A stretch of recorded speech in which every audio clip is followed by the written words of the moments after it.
No mai hoki mai. Vacancy signs in shop windows are becoming increasingly prominent, and with this latest lockdown, pressure's now going on the government to do more to help businesses struggling to pay rent. Katie Bradford has the details.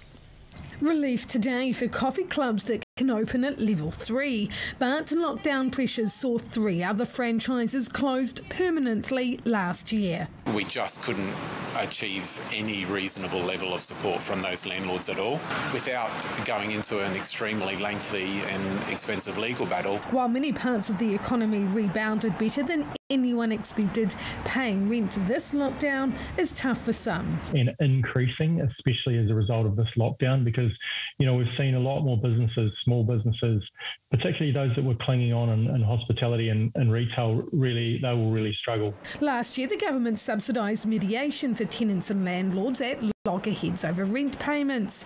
That's now ended, and many businesses are using the resurgent support payment to cover their rent.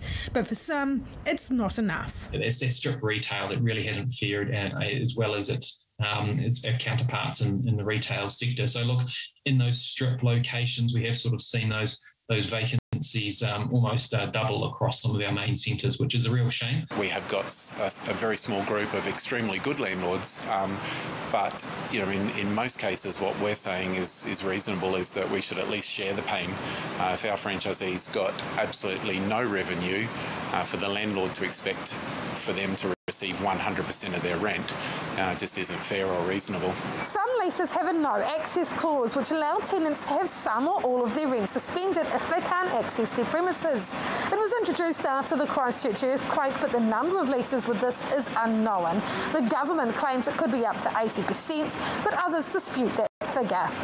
National are proposing a rental support payment for small businesses who suffer major revenue losses. I'm proposing that the Crown pay 50% of that company's rent. Now, the other element we're suggesting is that there needs to be binding arbitration. The Justice Minister told One News he'd prefer parties reach an agreement. Chris Farfoy says he's open to looking at ways to help, but it's complex and risks interfering in private contracts. Everyone is crying out for this, and this is the fact that the government does not seem to understand that apart from wages, the second highest price or cost that a business has is its rent costs. They need to mandate something that landlords are responsible for providing some support to tenants. For some, any changes may already be too late. Katie Bradford, One News.